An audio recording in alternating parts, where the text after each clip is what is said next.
அனைவருக்கும் வணக்கம்.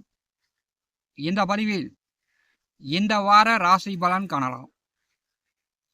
இந்த வாரம் என்ன விசேஷம் அப்படின்னா, ஆடி அமாவாசை வருகிறது. இந்த ஆடி அமாவாசை நாளில் ரகசிய தெய்வ வழிபாடு இந்த பதிவில் சொல்கிறேன். மூணா நபருக்கு தெரியாம ரகசியமா போய் அந்த தெய்வத்தை வழிபட்டு கும்பிட்டு வாங்க. கண்டிப்பா எப்பேற்பட்ட பிரச்சனையா இருந்தாலும் சரி, இந்த ஆடி அமாவாசையிலிருந்து அந்த பிரச்சனைகள் தீரும். உங்களுடைய வாழ்க்கை நிலையே மாறும். இந்த பதிவை கடைசி வரை கேட்டு பயன்பெறுங்க. தள்ளி விட்டு போயிடாதீங்க. கண்டிப்பாக இந்த ரகசிய தெய்வ வழிபாடு முழுமையான பிரச்சனைகளை தீர்க்கும். அமாவாசை நாள் இறந்தவர்களுக்காக, குடும்பத்தில் இறந்தவர்களுக்காக விரதம் இருந்து சாமி கும்பிடக்கூடிய ஒரு விரத நாட்களாக அமாவாசை நாள் காலங்காலமாக பெரியவர்களிலிருந்து எல்லோருமே கடைபிடித்து கொண்டு வந்திருக்கிறோம். அமாவாசை நாளில் இறந்தவர்களுக்கு தர்ப்பணம் திதி கொடுத்து விரதம் இருந்து வீட்டில் படையிலிட்டு சாமி கும்பிடுவது, குடும்பத்தில் கண் திருஷ்டி, கெட்ட அமானுஷிய பிரச்சனைகள், செய்வன மாய மந்திரம், தடை தாமத நிலை இருந்துச்சுன்னா வெண்பூசணிக்காய், எலுமிச்சம்பழம் திருஷ்டி சுற்றி போடலாம். அமாவாசை நாளில் நாம் செய்யக்கூடாத விஷயங்கள் என்ன செய்யக்கூடாது அப்படின்னா, அமாவாசை நாளில் நம்முடைய குடும்பம், நம்முடைய வளர்ச்சிக்காக மட்டும்தான் நம்ம குலதெய்வங்களுக்கு போனாலும் சரி, பரிகாரம் பண்ணாலும் சரி, நம்முடைய வளர்ச்சிக்கு மட்டும்தான் நாம் அமாவாசை நாளை பயன்படுத்திக்கணும். எதிரிகள் எதிரி கெடணும், எதிரி அழிஞ்சு போகணும் அப்படின்னு எதிரிகளுக்காக கோயிலில் போய் சாமி கும்பிடக்கூடாது. எதிரிகளுக்காக அமாவாசை நாளில் பரிகார பூஜைகள் செய்யக்கூடாது.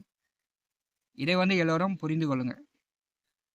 ஏன்னா ஆடி அமாவாசை என்பது ஒரு அற்புதமான அமாவாசை. இந்த அமாவாசையில் நம்முடைய குடும்ப முன்னேற்றத்திற்காக, நம்முடைய வசதி வாய்ப்புக்காக, நம்முடைய வம்ச வழி முன்னோர்கள், நமக்கு பிறக்கின்ற பிள்ளைகள் நல்லபடியாக வாழணும். அதுக்கு நமக்காக, நம்முடைய முன்னேற்றத்திற்காக மட்டும்தான் சாமி கும்பிடணும். அடுத்தவர்களுக்காக, எதிரிகளுக்காக நான் போய் கோயில் நின்று எதிரிகளை அந்த எதிரி என் பக்கம் வரக்கூடாது இப்படி இப்படின்னு போய் சாமி கும்பிடக்கூடாது. இந்த வாரம் 9/8/2026 அன்று முதல் ஞாயிற்றுக்கிழமை முதல் அடுத்த ஞாயிறு வரை 16/8/2026 வரை ஒரு வாரம் 8 நாட்கள், அதாவது ஆடி மாதம் 24 முதல் 31ஆம் தேதி வரை இந்த 8 நாட்களில் மத்தியில் தான் ஆடி அமாவாசை வருகிறது. இந்த 8 நாட்களில் கோச்சார கிரகம் நட்சத்திரங்களில் சஞ்சரிக்கக்கூடிய பாதசாரங்களை காணலாம். சூரிய பகவான் ஆயில்யம் நட்சத்திரம் 2, 3, 4 பாதத்தில், சந்திர பகவான் உத்திரம் நட்சத்திரம் வரை, செவ்வாய் பகவான் மிருகசீரிஷ நட்சத்திரம் 4ஆம் பாதத்தில், திருவாதிரை நட்சத்திரம் 1ஆம் பாதத்தில், புத பகவான் ஆயில்யம் நட்சத்திரம் 1, 2, 3 பாதத்தில், புதன் கிழக்கே அஸ்தமனம், குரு பகவான் கிழக்கே உதயமாகிறார், பூச நட்சத்திரம் 4ஆம் பாதம், ஆயில்யம் நட்சத்திரம் 1ஆம் பாதம், சுக்கிர பகவான் உத்திர நட்சத்திரம் 4ஆம் பாதம், அஸ்த நட்சத்திரம் 1, 2 பாதம், சனி பகவான் உத்திரட்டாதி நட்சத்திரம் 3ஆம் பாதம், சனி வக்கரகதியில், ராகு அவிட்ட நட்சத்திரம் 4ஆம் பாதம், கேது மக நட்சத்திரம் 2ஆம் பாதம். 9 நவகிரகங்கள் மூலம் வாக்கிய கணித பஞ்சாங்கப்படி இந்த வார ராசி பலன் காணலாம். இந்த வாரம் பஞ்சாங்கம் என்ன அறிவுறுத்துகிறது அப்படின்னா, இந்த வாரம் மழை நன்றாக பொழியும், கடலில் புயல் உருவாகும், புழுதி காற்றுடன் எல்லா இடங்களிலும் மழை பொழியும். 12/8/2026 அன்று ஆடி மாதம் 27ஆம் தேதி புதன்கிழமை இரவு 12:10 வரை பார்த்தீங்கன்னா அமாவாசை நிகழ்கிறது. அமாவாசையில் ரகசிய தெய்வ வழிபாடு ரகசியமாக இந்த பதிவில் காணலாம்.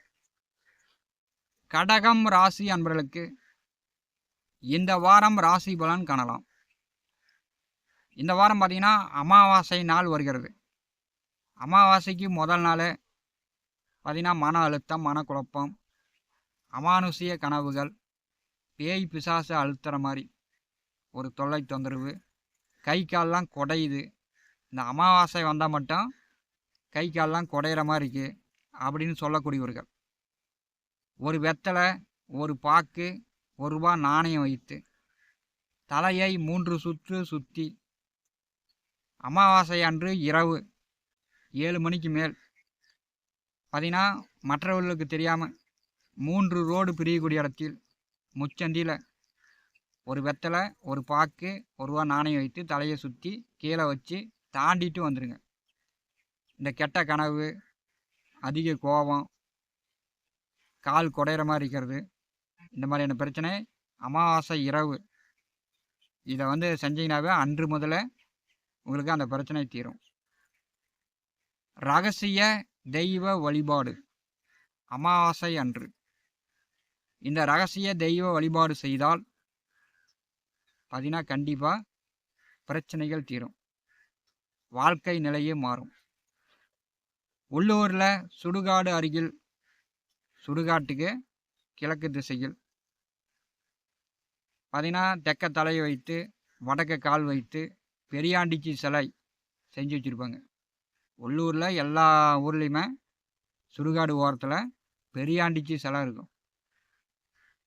சிகப்பு ஒரு பாக்கெட்டு, மஞ்சத்தூள் ஒரு பாக்கெட்டு, திருமஞ்சன பொடி ஒரு பாக்கெட்டு, கற்பூரம், பத்தி, பூ, ஒரு நல்லெண்ணெய் தீபம் ஏற்றி சிகப்பை மஞ்சள் திருமஞ்சன பொடியை சாமி மேலே தூவி விட்டு பூ போட்டு நல்லெண்ணெய் தீபம் ஏற்றி கற்பூரம் பத்தி பொருத்தி வச்சு உங்களுக்கு என்ன குறையோ, உங்களுக்கு என்ன பிரச்சனையோ, உங்களுக்கு என்ன உங்கள் வாழ்க்கையில் தடையாக இருக்கிறது அப்படிங்கிறத ரகசியமாக 3ஆம் நபருக்கு தெரியாமல் நீங்கள் வேண்டிக்கிங்க. 12/8/2026 அன்று புதன்கிழமை காலை முதல் இரவு 12:10 வரை உங்களுக்கு எப்போ நேரம் கிடைக்குதோ அந்த நேரத்தில் நீங்கள் மட்டும் போனாலும் சரி, குடும்ப நபர்களையும் சேர்த்து கூட்டி போனாலும் சரி, பெரியாண்டிச்சியே வேண்டிக்கிங்க. பார்த்தீங்கன்னா அன்று முதல் உங்களுடைய பிரச்சனைகள் படிப்படியாக குறையும். உங்கள் வாழ்க்கையில் நல்ல முன்னேற்றம், செல்வம், செல்வாக்கு கடகம் ராசி என்பர்கள் பெற்றுவிடலாம். ரகசிய தெய்வ வழிபாடு அப்படின்னா 3ஆம் நபருக்கு தெரியாமல் நாம் ரகசியமாக தான் செய்யணும். ஏன்னா சுடுகாடு அருகில் இருக்கக்கூடிய பெரியாண்டிச்சி சிலைக்கு கோயிலில் யாருமே இருக்க மாட்டாங்க. நாம் போய் நாமளே சிகப்பு, மஞ்சள், திருமஞ்சன பொடியை தூவி விட்டு நாம்ளே பூ போட்டு நாம்ளே கற்பூரம் பத்தி கொறிச்சி வச்சு நாம்ளே கும்பிடலாம். இதுக்கு யாரும் தடையாக இருக்க மாட்டாங்க. கடகமராசி என்பர்கள் இந்த ஆடி அமாவாசையில் ரகசிய தெய்வ வழிபாட்டை தவறாமல் செய்யுங்க.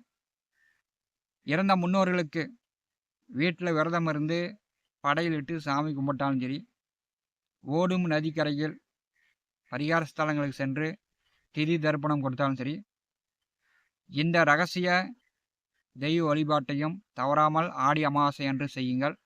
கடகம் ராசி என்பதற்கு பிரச்சனைகள் தீரும், உங்கள் வாழ்க்கையே மாறும். ஆடி அமாவாசையிலிருந்து கடகம் ராசி என்பதற்கு இந்த வார ராசி பலன் காணலாம். ராசி அதிபதி சந்திர பகவான் 12வது வீட்டிலே செவ்வாயோடு சந்திர மங்கள யோகம் 12வது வீட்டிலிருந்து வாரம் தொடங்குகிறது. அப்போ இந்த வாரம் வீடு விற்பது பற்றி, வீடு குடி போகிறத பற்றி, அல்லது வீடு வாடகைக்கு விடுறத பற்றி, அல்லது விவசாய நிலம் கொத்தவைக்கு விடுறத பற்றி வெளியில் யாரிடமோ அதிகமாக பேசிக்காதீங்க. இந்த வாரம் பெண் பணியாளர்கள், பெண்களை வந்து வேலைக்கு அமர்த்தி வேலை பார்க்கக்கூடியவர்கள். இந்த வாரம் பெண்களிடம் கடகம் ராசி என்பவர்கள் கவனமாக இருக்கணும். கடகம் ராசிக்கு 12வது வீட்டில் செவ்வாய் நின்று 4ஆம் பார்வையால் 3வது வீட்டை பரிசுகிறார். அங்கே வந்து நீச்ச சுக்கிரன். அப்போ வந்து இளைய உடன் பிறந்தவர்களுக்கு இது சுபகாரிய பேச்சுவார்த்தைகள் ஓடிக்கிட்டு இருந்துச்சுன்னா இந்த வாரம் வந்து தள்ளி வைப்பது நல்லது. 11, 12, 13 ஜென்ம ராசிக்கு சந்திர பகவான் வருகிறார். குருச்சந்திர யோகம், அமாவாசை யோகம் நிகழப்போகிறது. கடகம் ராசியிலே சந்திர பகவான் வருவது கடகம் ராசி என்பதற்கு நன்மைதான். ஜென்ம ராசினாதான் ஜென்ம ராசியில் வரும்போது வியாபாரம், தொழில், வேலை, உத்தியோக ரீதியாக நல்ல வருமான சம்பாத்தியம் உண்டு. உடல் ஆரோக்கியம் நன்றாக இருக்கும். பயண போக்குவரத்து நன்றாக இருக்கும். கடகம் ராசி அதிபதி கடகத்திற்கு வரும்போது நன்மைதான். 12ஆம் தேதி முழுமையாக ராசிநாதன் அமாவாசையாக இருக்கும்போது சில ரகசியங்களை வெளியில் சொல்லாதீங்க. பெண்களிடம் ஐடியா ஆலோசனை கேட்காதீங்க. இந்த வாரம் பெண்களால் சில தொந்தரவுகளும் கடகம் ராசி என்பதற்கு வரும். 14, 15, 16 2வது வீட்டிலே சந்திர பகவான் கேதுவோடு இணைந்து செல்வார். சந்திரன் 2வது வீட்டிற்கு வரும்போது உங்களுடைய குடும்ப உள் விவகாரங்களை வாங்குவது, விற்பது, இதை தொடர்பான பேச்சுக்களை, பத்திரம் ஸ்டாக்குமெண்ட் சார்ந்த பேச்சுக்களை, அரசியல் பேச்சுக்களை, குடும்ப பேச்சுக்களை கொஞ்சம் வந்து வெளிநபர்களுக்கு தெரியாமல் பேசுவது நல்லது. இதுதான் இந்த வாரம் பஞ்சாங்கம் கடகராசி என்பதற்கு அறிவுறுத்துகிறது. கடகம் ராசி என்பர்கள் பயன்படுத்தி கொள்ளுங்கள். ஞான ஒளி யூடியூப் சேனலை பார்த்து கொண்டிருக்கக்கூடிய அன்பர்கள், இதுவரை நம்முடைய சேனலை சப்ஸ்கிரைப் செய்யாத அன்பர்கள் மறக்காமல் நம்முடைய சேனலை சப்ஸ்கிரைப் செய்து கூடவே இருக்கின்ற ஆல் பட்டன் அழுத்திங்க. தினந்தோறும் நம்முடைய சேனலில் ஜோதிட பலன்கள் பதிவிடப்படும். உடனுக்குடன் பார்த்து பயன்பெறுங்கள். நன்றி, வணக்கம்.